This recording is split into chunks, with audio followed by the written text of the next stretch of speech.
So ഇനി നമ്മൾ കുറച്ച് അപ്ഡേറ്റ്സ് ആണ് അറിയിക്കാൻ പോകുന്നത്. അതിനുവേണ്ടി പ്രൊഡക്റ്റ് അപ്ഡേറ്റ്സിനെ പറ്റി കൂടുതൽ അറിയിക്കാൻ വേണ്ടി നമ്മുടെ ഫ്യൂച്ചർ എന്താണെന്ന് മനസ്സിലാക്കുന്നതിന് വേണ്ടി I call upon doctor Basil CP, academic director XNY learning. Sir please. Hi, good evening. കൂടുതൽ സംസാരിക്കുന്നില്ല.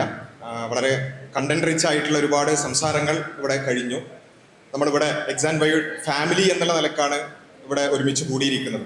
അപ്പോൾ ഇനി കുറച്ച് നേരം, ഏതാനും സമയത്തിനുള്ളിൽ നമ്മൾ ഈ ഒരു പ്രോഗ്രാം നമ്മൾ വൈൻഡപ്പ് ചെയ്യും.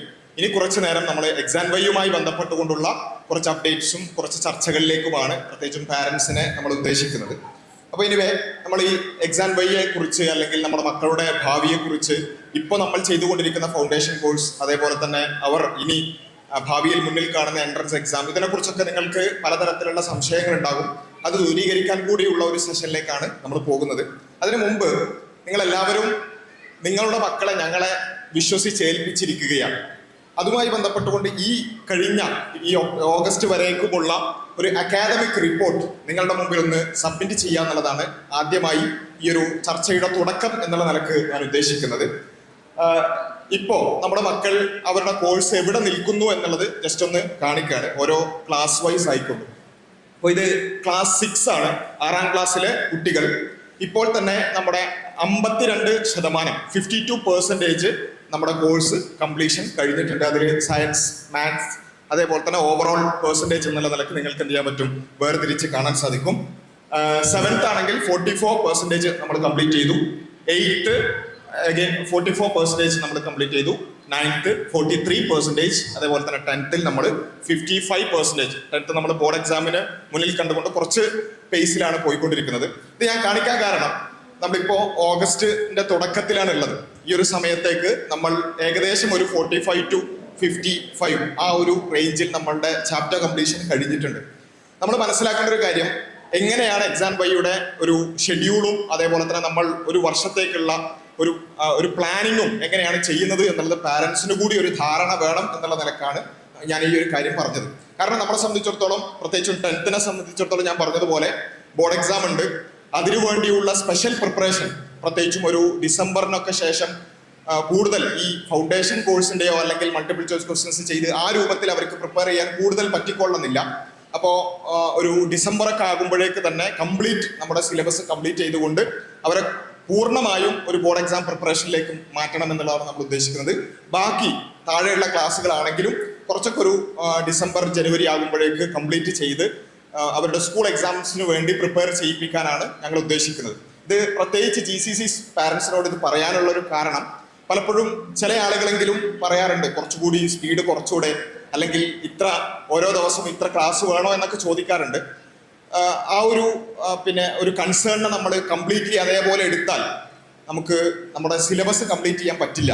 ഇത് ഈ ഒരു റിയാലിറ്റി നിങ്ങൾ ഉൾക്കൊള്ളണം എന്നുള്ളത് കൊണ്ടാണ് ഞാനിങ്ങനെ ഓരോ പ്രോഗ്രസ് തന്നെ നിങ്ങളെ കാണിച്ചുകൊണ്ട് ആ ഒരു കാര്യം വിശദീകരിച്ചിട്ടുള്ളത്. അപ്പോൾ അതുകൊണ്ട് നമ്മളെ സംബന്ധിച്ചിടത്തോളം ഒരു വർഷത്തേക്ക് ഒരു ഫുൾ പിക്ചർ നമ്മുടെ കയ്യിലുണ്ട്. അതിനനുസരിച്ചാണ് നമ്മൾ എന്ത് ചെയ്യുന്നത്, പോകുന്നത്.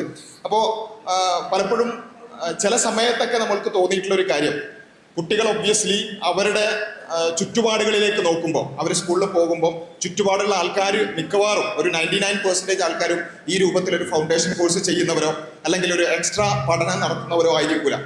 അപ്പൊ അവര് വിചാരിക്കുന്നത് എന്താ വെച്ചാൽ, അവരൊക്കെ എൻ്റെ കൂടെയുള്ള കൂട്ടുകാരൊക്കെ വെറും സ്കൂളിന് വേണ്ടി മാത്രമല്ലേ പഠിക്കുന്നുള്ളൂ, പിന്നെ ഞാൻ മാത്രം എന്തിന് ഈ ഒരു രൂപത്തിൽ ഒരു എക്സ്ട്രാ ഒരു എഫേർട്ട് ഇടുന്നു എന്നുള്ളൊരു ചിന്ത അവരിൽ ഉണ്ടാവാൻ സാധ്യതയുണ്ട്. അതിന്റെ തുടർച്ചയായി ഒരു പക്ഷേ അവർ പറയും, എനിക്ക് സമയമില്ല, എനിക്ക് സ്കൂളിലെ വർക്ക്സ് തന്നെ ഒരുപാടുണ്ട്, ഹോംവർക്ക് തന്നെ ഒരുപാടുണ്ട് എന്ന രൂപത്തിൽ അവർ എക്സ്ക്യൂസസ് പറയാൻ സാധ്യതയുണ്ട്. തീർച്ചയായും അവരുടെ കൺസേൺസിനെ നമ്മൾ മുഖവിലേക്ക് എടുക്കണം. പക്ഷേ അത് അതേപടി ആംപ്ലിഫൈ ചെയ്യുന്നതിന് മുമ്പ് കുറച്ചൊക്കെ അവരെ ഒന്ന് ടൈം മാനേജ് ചെയ്യാനും അല്ലെങ്കിൽ ഒന്ന് കാര്യങ്ങൾ അഡ്ജസ്റ്റ് ചെയ്യാനും അവരെ നമ്മൾ പ്രാപ്തരാക്കേണ്ടതുണ്ട്. ഇപ്പോൾ ഞാൻ പലപ്പോഴും ക്ലാസ്സിൽ സ്ഥിരമായി കുട്ടികളോട് പറയുന്നൊരു കാര്യമാണ്, ഈ വേൾഡ് കപ്പ് സമയത്ത് ഞാൻ ലൈവിൽ ഇങ്ങനെ എല്ലാവരോടും ചോദിക്കാറുണ്ട്, വേൾഡ് കപ്പ് കാണാറുണ്ടോ. അപ്പോൾ ഒക്കെ മിക്കവാറും പല കുട്ടികളും വേൾഡ് കപ്പ് കാണാറുണ്ട്. പക്ഷേ ഞാൻ അവരോട് ചോദിച്ച ചോദ്യം ഇതാണ്, വേൾഡ് കപ്പ് കാണാനുള്ള സമയം നിങ്ങൾക്ക് ഉണ്ടായിരുന്നോ? ശരിക്കും അങ്ങനെ ഉണ്ടോ? അത്രയും സമയം, ഒരു 2 മണിക്കൂർ 2.5 മണിക്കൂറൊക്കെ നിങ്ങളുടെ ജീവിതത്തിൽ അത്രയും ഫ്രീ ഉണ്ടായിരുന്നോ? ഇല്ല. സത്യം പറഞ്ഞാൽ നമ്മൾ ഫുള്ളി പാക്ഡ് ആണെന്നാണ് നമ്മൾ വിചാരിക്കാറുള്ളത്. ട്യൂഷൻ ഉണ്ട്, സ്കൂളുണ്ട്, അതുണ്ട്, ഇതുണ്ടെന്ന് പറഞ്ഞിട്ട് നമ്മളെപ്പോഴും സമയമില്ല എന്നാണ് പറയാറുള്ളത്. പക്ഷേ നമുക്ക് വേൾഡ് കപ്പ് വന്നപ്പോൾ അത് നമ്മുടെ പ്രയോറിറ്റി ആയപ്പോൾ പല കുട്ടികൾക്കും എന്ത് ചെയ്തു, വേൾഡ് കപ്പ് കാണാനുള്ള സമയം ഉണ്ടായി. എന്ന് വെച്ചാൽ ആ സമയം നമ്മൾ ഉണ്ടാക്കിയെടുത്തതാണ്. ഇതേപോലെ ഫൗണ്ടേഷൻ നമ്മുടെ പ്രയോറിറ്റി ആണെങ്കിൽ തീർച്ചയായും അവരെന്ത് ചെയ്യും, ആ സമയം ഉണ്ടാക്കും.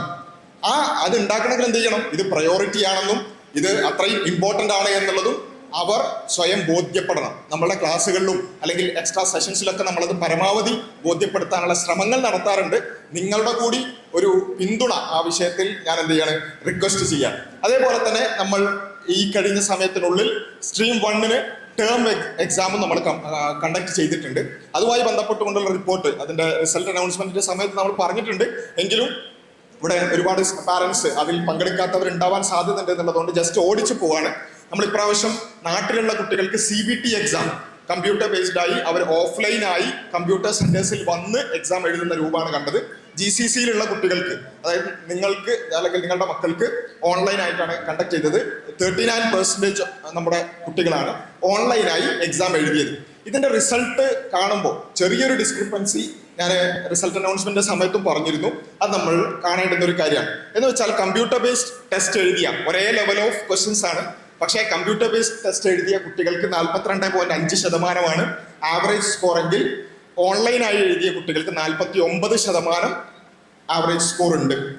അതേപോലെ തന്നെ ഇനി ഏറ്റവും പ്രധാനപ്പെട്ട ഒരു വ്യത്യാസം, ഇത് ഫസ്റ്റ് ബാർ കാണുന്നത് കമ്പ്യൂട്ടർ ബേസ്ഡ് ഓഫ്ലൈൻ ടെസ്റ്റ് എഴുതിയതാണ്. അതിൽ 7% കുട്ടികൾക്ക് മാത്രമാണ് 75% എബോവ് മാർക്ക് ഓഫ്ലൈനായി എക്സാം എഴുതിയപ്പോൾ കിട്ടിയത്. പക്ഷേ ഓൺലൈനായി എഴുതിയ 18% കുട്ടികൾക്ക് അത് ലഭിച്ചിട്ടുണ്ട്. ഇത് വേറെ ഒരു രൂപത്തിൽ കൂടി കാണിക്കാം. ടോട്ടൽ ഓൺലൈനായി 1755 കുട്ടികളാണ് ഓൺലൈനായി എഴുതിയത്. 2528 കുട്ടികളാണ് ഓഫ്ലൈനായി എക്സാം എഴുതിയത്. ഈ 1755 പേരിൽ നിന്ന് എബവ് 75 322 കുട്ടികളാണ്. 2528 കുട്ടികളിൽ നിന്ന് ആകെ 164 കുട്ടികൾക്ക് മാത്രമാണ് എബവ് 75% മാർക്ക് കിട്ടിയത്. അപ്പൊ ഇത് ശരിക്കും നമ്മുടെ ഓൺലൈനായി എഴുതുമ്പോൾ നമ്മൾ ഒരുപാട് സിസ്റ്റംസ് ഒക്കെ വെച്ചിട്ടാണ്, നിങ്ങൾക്ക് ഒരു പക്ഷേ ശ്രദ്ധിച്ചിട്ടുണ്ടെങ്കിൽ അറിയാൻ പറ്റും, ഒരു ഓട്ടോ പ്രോക്ടർ സംവിധാനത്തിലൂടെയാണ് നമ്മൾ ചെയ്തിട്ടുള്ളത് ഓൺലൈൻ എക്സാം കണ്ടക്ട് ചെയ്തിട്ടുള്ളത്. അതിൽ പല പ്രശ്നങ്ങളും നമ്മൾ ചെയ്തിട്ടുണ്ട്. ഡിറ്റക്ട് ചെയ്യുകയും ചില ആളുകളുടെ റിസൾട്ട് വിത്ത്ഹെൽഡ് ചെയ്യുന്ന ഒരവസ്ഥ വരെ ഉണ്ടായിട്ടുണ്ട്. അപ്പൊ നമ്മളുടെ ഒരു മേൽനോട്ടം വേണമെന്ന് പറയാനാണ് ഞാൻ ഈ കണക്ക് കാണിച്ചത്. എന്ന് വെച്ചാൽ ഒരേ ലെവൽ ഓഫ് എക്സാം, ഒരേ ലെവൽ ഓഫ് ക്വസ്റ്റ്യൻസ്, ഒരേ ബാച്ചിലുള്ള കുട്ടികൾ, പക്ഷെ ഒരിക്കലും ഇത്രയും ഒരു വ്യത്യാസം ഉണ്ടാവില്ല എന്നുള്ളത് ഉറപ്പാണ്. അപ്പോൾ ഓൺലൈനായി എഴുതുന്ന കുട്ടികൾ ചിലപ്പോഴൊക്കെ ചില പ്രാക്ടീസസ് കാണിക്കുന്നുണ്ട് എന്നുള്ളതൊരു യാഥാർത്ഥ്യമാണ്. ഇത് ഞാൻ പറയാൻ കാരണം എന്താ വെച്ചാൽ, നമുക്ക് വേണമെങ്കിൽ എന്ത് ചെയ്യാം, നമ്മുടെ കുട്ടികളൊക്കെ ഇത്രയും സ്കോർ ചെയ്തിട്ടുണ്ട്, അടിപൊളിയാണ് എന്ന് പറഞ്ഞൊരു പോസിറ്റീവാക്കി പറയാൻ ഓക്കെയാണ്, അല്ലെങ്കിൽ അത് വളരെ സിമ്പിളാണ്. പക്ഷേ ഉള്ള കാര്യങ്ങൾ അത് നിങ്ങളുടെ മുമ്പിൽ അതേപടി അവതരിപ്പിക്കണം എന്നുള്ളത് കൊണ്ടാണ് ചില പ്രശ്നങ്ങൾ ഈ ഓൺലൈൻ എക്സാം എഴുതുന്നതുമായി ബന്ധപ്പെട്ടുകൊണ്ടുണ്ട്. അത് നമ്മുടെ സിസ്റ്റം ഡിറ്റക്ട് ചെയ്തിട്ടുണ്ട്. ചില ആ നിലക്ക് ഡിറ്റക്ട് ചെയ്ത കുട്ടികളുടേത് നമ്മൾ റിസൾട്ട് വിത്ത്ഹെൽഡ് ചെയ്തിട്ടുമുണ്ട് എന്നുള്ളത് നിങ്ങൾ അറിയിക്കുകയാണ്. അപ്പോൾ അത് പിന്നെ ചിലപ്പോൾ അതിൽ ചെറിയ പ്രശ്നങ്ങളൊക്കെ ഉണ്ടായിട്ടുണ്ടാവാം. പക്ഷേ അങ്ങനെ ഒരു സംഭവം നമ്മുടെ മനസ്സിൽ എന്ത് ചെയ്യണം, ഉണ്ടാവണം. നമ്മുടെ മക്കൾ എക്സാം ഒക്കെ എഴുതുമ്പോൾ അതൊന്ന് ശ്രദ്ധിക്കണം എന്നുള്ളത് കൂടിയാണ് സൂചിപ്പിക്കാനുള്ളത്. അതേപോലെ തന്നെ ഈ വർഷം നമ്മൾ പുതുതായി ആഡ് ചെയ്തിട്ടുള്ള, നമ്മുടെ കോഴ്സിലേക്ക് ഒരു അഡീഷനായിട്ട് ആഡ് ചെയ്തിട്ടുള്ളത് ഒന്ന് സോഷ്യൽ സയൻസിന്റെ ക്ലാസ്സസ് ആണ്.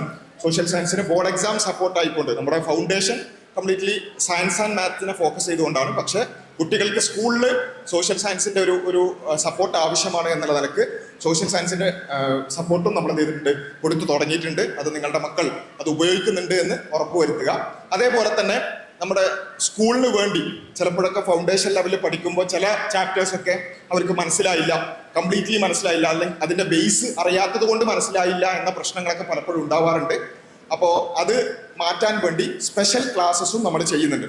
അപ്പോൾ അതിൽ പ്രത്യേകം പാരൻസിനോട് പറയാനുള്ളത്, ഏതെങ്കിലും ചാപ്റ്റേഴ്സിൽ അങ്ങനെ നിങ്ങൾക്ക് തോന്നുകയാണെന്നുണ്ടെങ്കിൽ നിങ്ങൾ എന്ത് ചെയ്യണം, മെന്റേഴ്സിനെ അറിയിക്കണം. അതായത് ഫൗണ്ടേഷൻ ലെവലിൽ കുറച്ച് ഹയർ ലെവലിൽ പോകുമ്പോൾ അതിന്റെ ബേസ് അറിയാത്തത് കൊണ്ട് കുട്ടികൾക്ക് മനസ്സിലാവുന്നില്ല എന്ന പ്രശ്നമുണ്ടെങ്കിൽ അത് മെന്റേഴ്സിനെ അറിയിക്കുക. അങ്ങനെ കുറച്ചധികം കുട്ടികൾ റിപ്പോർട്ട് ചെയ്യപ്പെടുകയാണെന്നുണ്ടെങ്കിൽ നമ്മൾ എന്ത് ചെയ്യും, അതിനുവേണ്ടി ഒരു സ്കൂൾ ലെവലിൽ തന്നെയുള്ള എക്സ്ട്രാ ക്ലാസ്സസും സ്പെഷ്യൽ ക്ലാസ്സസും നമ്മൾ എന്ത് ചെയ്യുന്നുണ്ട്, പ്രൊവൈഡ് ചെയ്യുന്നുണ്ട്. അതേപോലെ തന്നെയാണ് റിവിഷൻ ലെൻസസ്. ഇതൊക്കെ ഞാൻ പറയുന്നത് കുട്ടികളോട് നമ്മൾ പലതവണ പറഞ്ഞ കാര്യമാണ്. പക്ഷെ പാരൻസ് എന്ന നിലയ്ക്ക് ചിലപ്പോൾ നിങ്ങൾ പൂർണ്ണമായി അറിഞ്ഞോളന്നില്ല. അതുകൊണ്ട് നിങ്ങളുടെ അറിവിൽ അത് ഉണ്ടാകണം എന്നുള്ളത് കൊണ്ടാണ് പറയുന്നത്. ഓരോ ചാപ്റ്ററിന്റെയും ഒരു സ്കൂൾ ലെവലിലുള്ള റിവിഷൻ നടത്താൻ വേണ്ടിയുള്ള ഒരു PDF അവരുടെ മൊത്തം ചാപ്റ്ററിന്റെ എല്ലാ കാര്യങ്ങളും ഒന്ന് സമ്മറൈസ് ചെയ്ത് കൊടുക്കുകയും അത് വിശദീകരിക്കുന്ന ഒരു വീഡിയോ ആയിട്ട് നമ്മൾ എന്ത് ചെയ്യുന്നുണ്ട്, എല്ലാ ചാപ്റ്റേഴ്സിനും പ്രൊവൈഡ് ചെയ്യുന്നുണ്ട്. അപ്പൊ അവർ രണ്ടാമത് ആ ഒരു ചാപ്റ്റർ പഠിക്കുമ്പോൾ അവർക്ക് ഈ ഒരു റിവിഷൻ ലെൻസസ് ഉപയോഗിക്കാവുന്നതാണ്. പ്രത്യേകിച്ചും സ്കൂൾ എക്സാംസിന്റെ തൊട്ട് മുമ്പൊക്കെ വീണ്ടും ആ ചാപ്റ്റർ ഒന്നുകൂടി പഠിക്കാൻ മൊത്തം ചാപ്റ്റർ കാണേണ്ട കാര്യമില്ല, അല്ലെങ്കിൽ മൊത്തം ടെക്സ്റ്റ് ബുക്ക് വീണ്ടും അതേപോലെ വായിക്കേണ്ട കാര്യമില്ല. ഇതുപോലെയുള്ള റിവിഷൻ ലെൻസസ് ഉപയോഗിക്കാവുന്നതാണ്. ഇത്രയും കാര്യങ്ങളാണ് നമ്മൾ ഈ കഴിഞ്ഞ ഒരു സമയത്ത് നമ്മൾ നടപ്പിലാക്കിയതും അതേപോലെ തന്നെ അതിൻ്റെ ഒരു റിപ്പോർട്ട് എന്നുള്ള നിലക്കും നമുക്ക് സൂചിപ്പിക്കാനുള്ളത്. ഇനി വരാനിരിക്കുന്നത് സ്ട്രീം 2-ന് മിഡ് ടേം എക്സാമും അതേപോലെ തന്നെ സ്ട്രീം 1-ന് ടേം 2 എക്സാമുമാണ്. അത് നടത്തുന്നത് സെപ്റ്റംബർ 12, 13 തീയതികളിലായിട്ടാണ്. അതുകൂടി എല്ലാവരും ആ ഒരു ഡേറ്റ് ഒന്ന് നോട്ട് ചെയ്യുക. ടേം എക്സാമിൻ്റെ അറ്റൻഡൻസ് എന്ന് പറയുന്നത് അത്രമേൽ ഇമ്പോർട്ടൻ്റ് ആണ്. വളരെ ചുരുക്കി സമയത്തിൻ്റെ പരിമിതി മൂലം വളരെ ചുരുക്കിയാണ് മൊത്തത്തിൽ കാര്യങ്ങൾ പറഞ്ഞിട്ടുള്ളത്. ഈ കാര്യങ്ങൾ നിങ്ങളുടെ മനസ്സിലുണ്ടാവണം എന്നുള്ളതാണ് സൂചിപ്പിക്കാനുള്ളത്. ഇനി നമുക്ക് നമ്മുടെ എക്സാം വൈയുമായി റിലേറ്റ് ചെയ്തുകൊണ്ടുള്ള ഒരു ഓപ്പൺ ചർച്ചയിലേക്കാണ് നമ്മൾ കടക്കുന്നത്. എക്സാം വൈ ലേണിംഗിൻ്റെ നമ്മുടെ ഷഫീർ സാറും അതേപോലെ തന്നെ ഫവാസ് സാർ, അജ്മൽ സാർ, എല്ലാവരും, ലതിത മാം എല്ലാവരും ഉണ്ടാവും. ആ ഒരു ചർച്ചയിൽ പൂർണ്ണമായൊരു നിങ്ങളുടെ ഇൻവോൾവ്മെന്റ് കൂടി നമ്മൾ പ്രതീക്ഷിക്കണം.